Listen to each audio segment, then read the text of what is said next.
Hey guys, this is Savannah from earthandwater.co. We are moving along with our chakra series, and if you're just now joining us, please go back about, let's see, 4 episodes back to the What is a Chakra episode and start there, and then listen to the root chakra, and then the sacral, and in order, okay? It's very important that you listen to these in order so that this episode makes sense and that everything moving forward makes sense, because it might not if you haven't heard those episodes. But today we're going to talk about the heart chakra. So we've made it to the center of the chakra system. There are 3 lower physical chakras, 3 higher spiritual chakras, and then the heart in the center that connects them all. The heart chakra is arguably the most important chakra because it connects them all, and because it's both physical and non-physical in nature, and because it's the center of the soul and like where the spirit resides and all of that good stuff. It's also, love is the vibration of life, which, the heart is the center of love for both ourselves and others and healing and all things good in this world. It is the most powerful. So the Sanskrit name for the heart chakra is the Anahata, which means unhurt or unbeaten, which is epic if you think about it, considering all of the hurt in the world and the heart. And it's just oh man, it's pretty dramatic and I love it. The depth of it. Love rules us all, does it not? We're constantly seeking it. We're hurt from it. All of us have some sort of love, something or another. It is essentially the center of life. Ironic that its location is the center of the chest? I think not. The color, however, is green, which I think a lot of people are surprised about when they hear, because you think heart, love, pink, right? Red, blood, but it's actually green. Green is the color of life. Look at nature. Green is the vibration of life itself. Its element is air.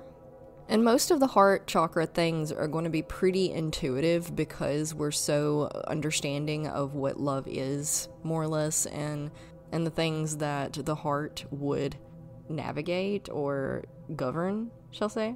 Blocks in our heart chakra are going to come from exactly what you would think they would come from. Love problems, relationship problems, being betrayed, being hurt by loved ones, relationships just not going smoothly or how you think they're supposed to go, not receiving the love from the caregivers. Ouch, that's a big one.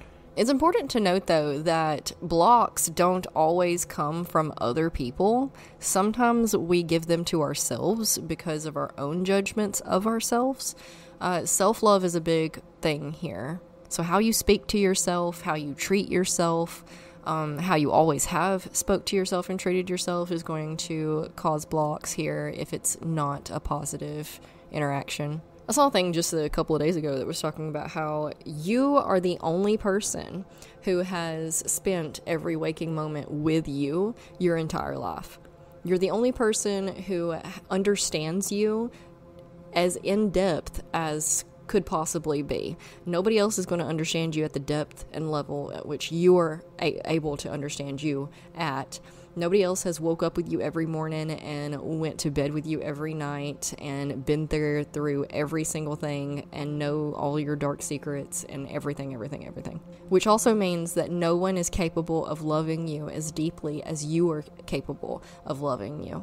And a lot of us don't allow ourselves to love ourselves, even a little bit, a lot of the times, but to the depth at which we can, because we feel like it's egotistical or something. There's a negative connotation that comes with loving yourself that lends to egotistic tendencies and narcissism. And sure, yeah, that is definitely a negative manifestation of that, though, but it can be healthy, okay? Deep self-love can be healthy, and it's a beautiful, beautiful thing if you can allow yourself to figure out how to get there. I have a whole course on it if you're interested, but I'm not here to sell you things today. So physical ailments with the heart chakra is going to be pretty much just what you think they are. It's going to be heart area related things like chest pain, poor circulation, blood pressure issues, respiratory issues, lung stuff. But it also is going to like creep into the ribs and the shoulders and all of the surrounding areas, skeletal, muscle, everything. Mental, emotional, negative manifestations for the heart chakra are, but never limited to, okay? I could never possibly list every aspect to human life and still keep these in a digestible time frame because I don't like doing really long podcast episodes. But anyway, grief, jealousy, hatred, despair, greed, manipulation, judgmental tendencies, being overcritical of yourself and others. All of those are negative manifestations from the heart chakra. I say from the heart chakra because our inside radiates to affect our outside, but a lot of times it's a mutual give and take type of thing because energy's always being transferred.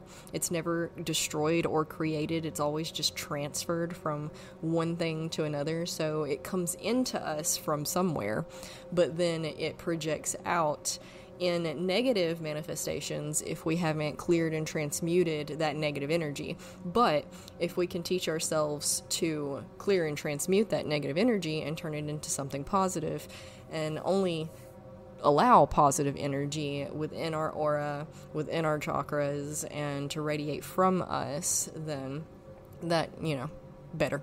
In yoga, we talk about living from a heart-centered place all of the time, and we're always opening up the chest to allow for ourselves to remember, and, that's a complicated subject. Our mind and our bodies are connected, right? But our minds are harder to convince of things than our body is, but if you can convince your body that you're open and confident and heart-centered, and that looks like here, our power poses and our lowering the shoulders, pulling the shoulders back and down, opening up the heart center. If you can do these mechanical, physical movements, it signifies to our bodies that we're relaxed and open and loving and all of that, which in turn communicates to our minds that we are, and our minds will begin to follow suit. So if you have a hard time getting all of this to work in your head because, our minds are so complicated and they pretty much feel like they have a whole agenda of their own most of the time. We know we should love ourselves, but then here we are beating ourselves up about other things. It's hard, but it's easier to convince the body of these things, that we're relaxed, that we're open, that we're confident. And then once we convince the body of these things, our mind will be easier to influence. So working on posture, sitting up tall and straight, keeping those shoulders pulled back and down so that we can open up the heart center and the chest and lead with our heart, moving forward in life and in our interactions and how we speak and talk to both others and ourselves will all help with this. Quality of life manifestations may look like poor relationships, poor self-love, we covered that one already, and poor decision making. Ooh, that's interesting.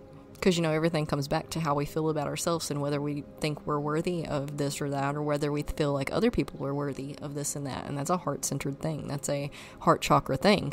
And if our decisions are coming from whether or not we feel that we or others are worthy, then that's poor decision making, because we're all worthy. It may not seem like some of us are, but just remember that everyone's just a hurt, injured, lonely child desiring love. And so the people who don't always make the best decisions or come off as quote unquote evil or, hateful or whatever, are those who need the love the most.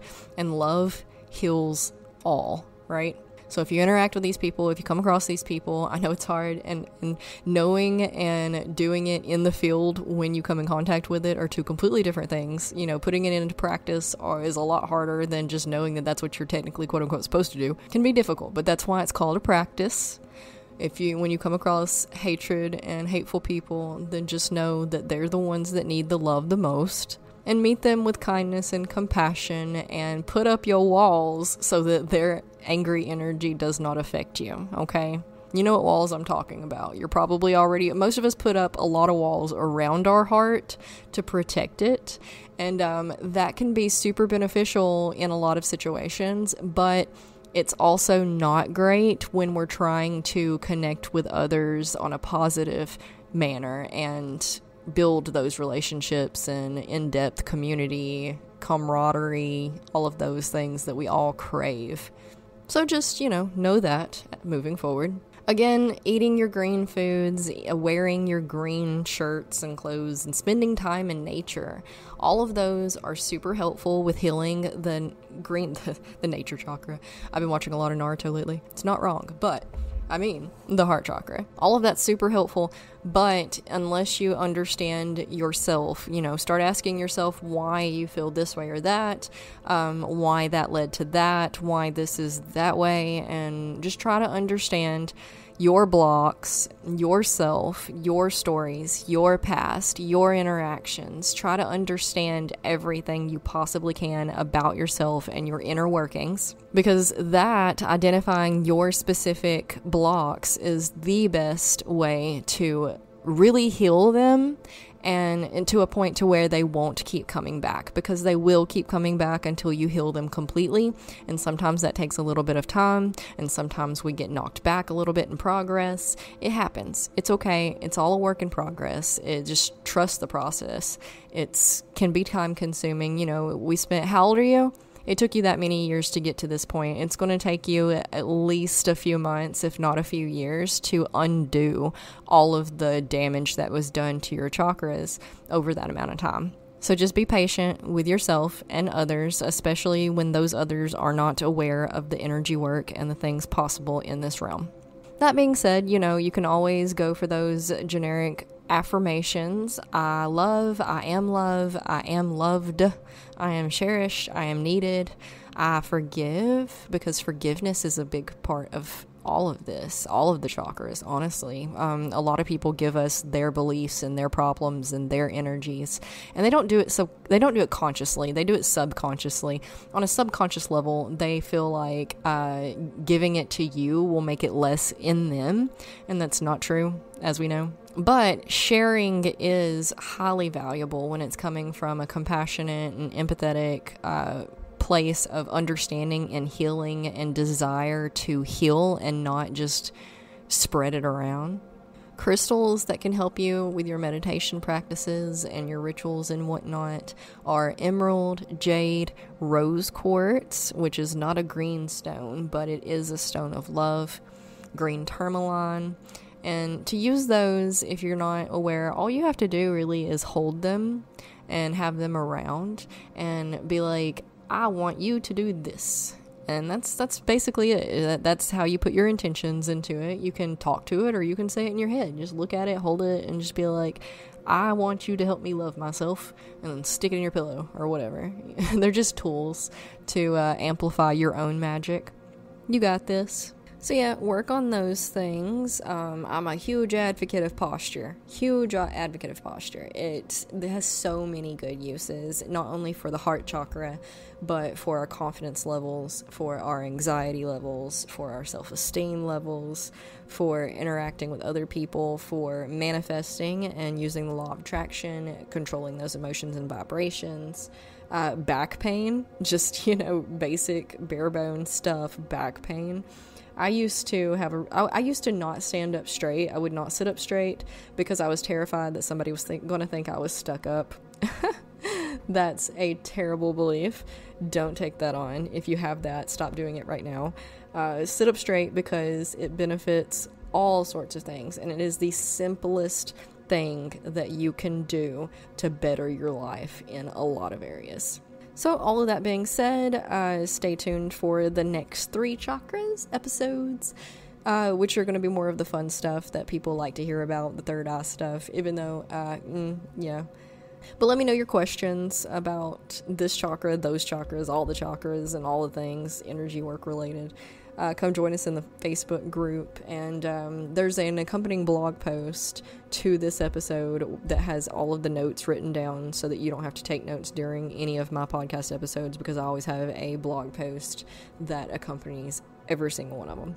So look for that probably in the description below or to the side or wherever your descriptions are manifesting or posting or whatever in where you're listening to this at. Anyway, I digress. As always, I leave a few minutes after each episode for you to take a moment to breathe and relax. It's a meditative process is what it is, but it really is just breathing, relaxing, creating space to just exist for a minute. Namaste.